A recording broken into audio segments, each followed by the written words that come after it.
सत्ता का दूसरा कार्यकाल। और सवाल अभी विपक्ष से। सवाल तो उससे होगा जिसके हाथ में ताकत हो, जिसके हाथ में पुलिस हो, संस्थाएं हो और मीडिया जिसके सामने नतमस्तक हो।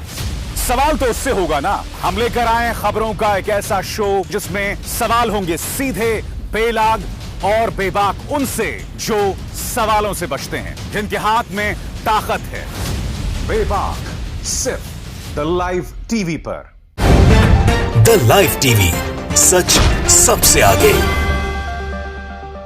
नमस्कार, आप देख रहे हैं बेबाक, मैं अभिसार शर्मा। दोस्तों, मेघालय के राज्यपाल और भारतीय जनता पार्टी के वरिष्ठ नेता सत्यपाल मलिक ने भारतीय जनता पार्टी की पोल खोल कर रख दी है। मैं आपको बताऊंगा, उन्होंने कई मुद्दों पर अपनी बात रखी, मगर उत्तर प्रदेश और जम्मू कश्मीर पर जो उन्होंने बात कही वो सही मायने में हकीकत है और भारतीय जनता पार्टी की पोल भी खोल रही है। सबसे पहले मैं आपको बताऊंगा कि सत्यपाल मलिक ने बताया कि इस वक्त पश्चिमी उत्तर प्रदेश में भारतीय जनता पार्टी के लिए हालात इतने बदतर हैं कि बीजेपी नेताओं, सांसदों और विधायकों को पश्चिमी उत्तर प्रदेश यानी कि बागपत, मुजफ्फरनगर, सहारनपुर, इन तमाम इलाकों में, मेरठ, इन तमाम इलाकों में उनके लिए घुसना तक मुश्किल हो गया है। सत्यपाल मलिक किस तरह से भारतीय जनता पार्टी की क्लास लगा रहे हैं, खुद सुनिए दोस्तों। अगर किसानों की मांगे नहीं मानी गई तो ये सरकार दोबारा नहीं आएगी। मेरठ से हूँ, मेरे यहाँ तो कोई बीजेपी का लीडर किसी गांव में नहीं घुस सकता है। मेरठ में, मुजफ्फरनगर में, बागपत में घुस नहीं सकते हैं। दोस्तों, सत्यपाल मलिक भारतीय जनता पार्टी सरकार, खासकर योगी आदित्यनाथ सरकार और केंद्र में मोदी सरकार, दोनों की बखिया उधेड़ रहे हैं। उन्होंने स्पष्ट कर दिया है कि जब तक यह सरकार न्यूनतम समर्थन मूल्य यानी कि मिनिमम सपोर्ट प्राइस को लेकर नहीं बात मानेगी किसानों की, तब तक इस मामले का हल नहीं हो सकता है।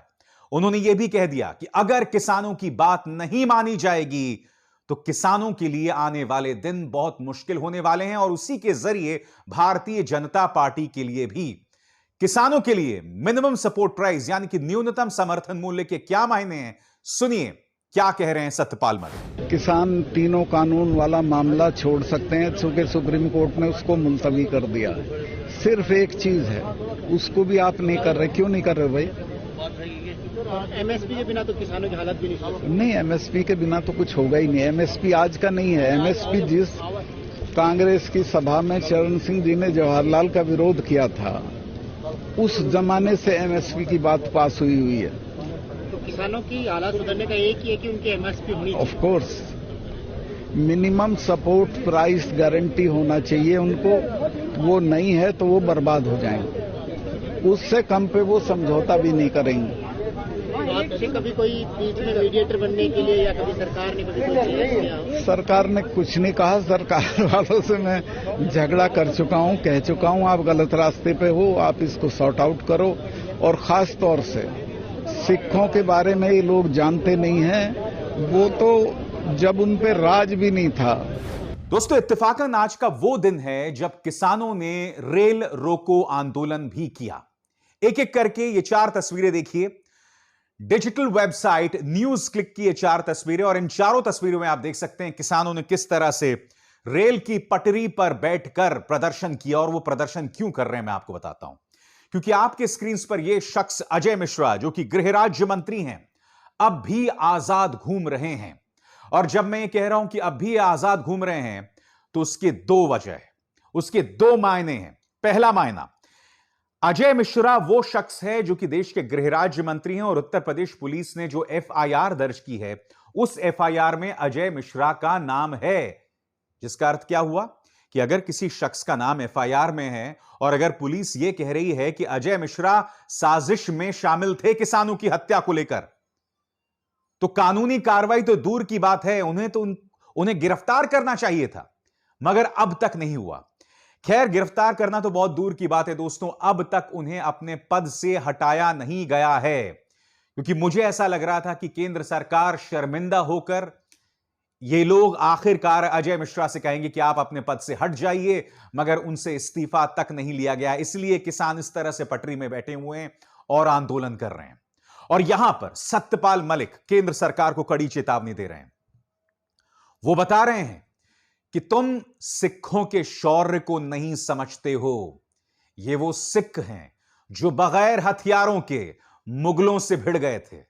आप उन सिखों को बदनाम करने का एक बहुत बड़ा अपराध कर रहे हो। क्या कहा सत्यपाल मलिक ने, सुनिए दोस्तों। सिखों के बारे में ये लोग जानते नहीं हैं। वो तो जब उन पे राज भी नहीं था, निहत्थे गुरुओं ने पूरी मुगल सम्राट से लड़ाई लड़ी, तो उनको तंग नहीं करना चाहिए। दोस्तों, हकीकत यह है कि भारतीय जनता पार्टी के लिए मुश्किल जो है वो सिर्फ किसानों के मोर्चे पर नहीं है, मुश्किल सिर्फ पश्चिमी उत्तर प्रदेश के मोर्चे पर नहीं है। शाहजहांपुर की यह तस्वीर देखिए दोस्तों।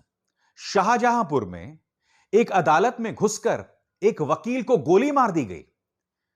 आप देख सकते हैं दोस्तों, इस तरह की तस्वीरें आए दिन उत्तर प्रदेश से सामने उभर कर आती हैं।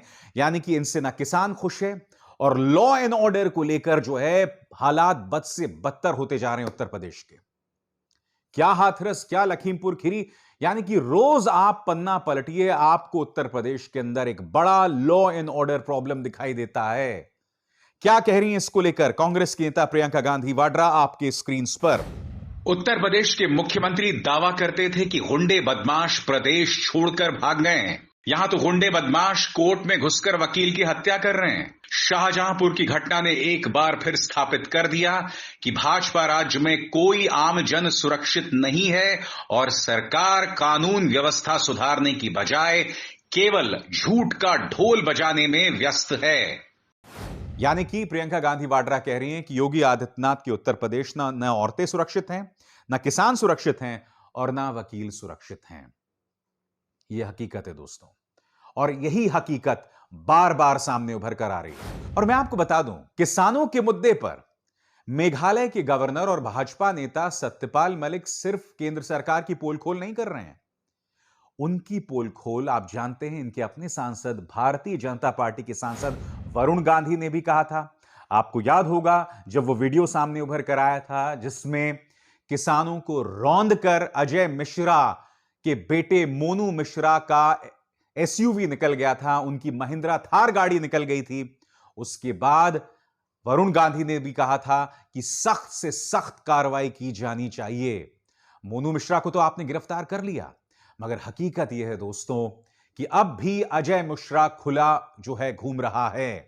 किसान आज की तारीख में इसी मुद्दे के खिलाफ प्रदर्शन कर रहे हैं। सवाल यह कि मोदी सरकार आखिर नींद से कब जागेगी, अपने हट से, अपने अहंकार से कब जागेगी, क्योंकि ये तमाम चीजें तथ्य हैं।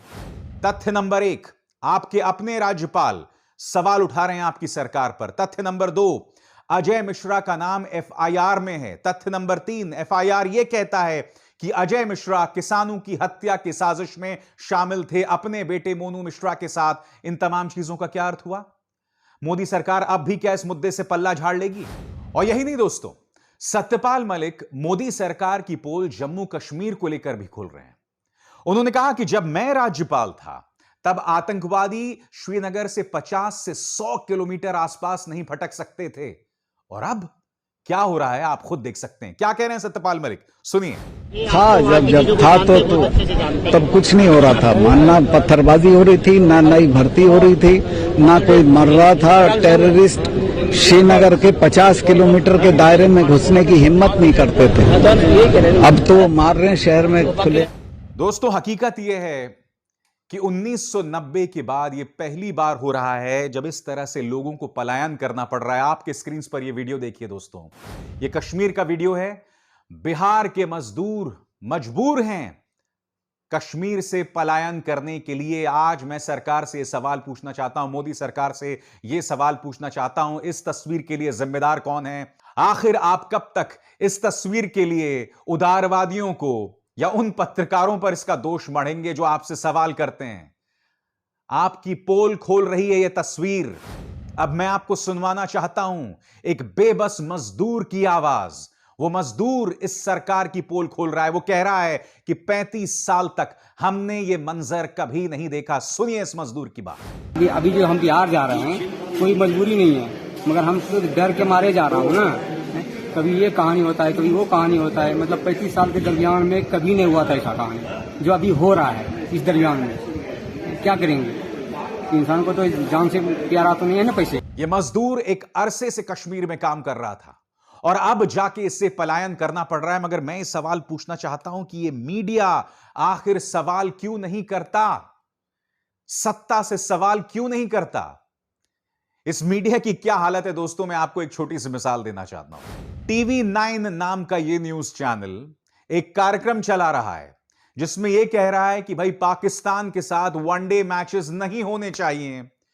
मगर इनकी पोल दोस्तों तब खुल जाती है जब इसी कार्यक्रम के अंतर्गत एक विज्ञापन चलता है स्टार स्पोर्ट्स का, और इस विज्ञापन में भारत और पाकिस्तान के मैच को लेकर वो जो मौका वाला विज्ञापन नहीं है दोस्तों, वो दिखाया जाता है। यह हालत इन पालतू, बिकाऊ और थके हुए न्यूज चैनल्स की है। यानी कि टीआरपी हासिल करने के लिए, भारतीय जनता पार्टी की राजनीतिक सेवा करने के लिए ये लोग इस तरह के कार्यक्रम चलाते हैं, मगर अपने ही कार्यक्रम में फिर भारत वर्सेस पाकिस्तान के मैच का विज्ञापन भी चलाते हैं। हकीकत यह है दोस्तों और कुछ नहीं। सच तो यह दोस्तों कि ना मुझे सत्ता से उम्मीद है और ना इस मीडिया से उम्मीद है, और यह बात मैं आपसे पहले कई बार कह चुका हूं।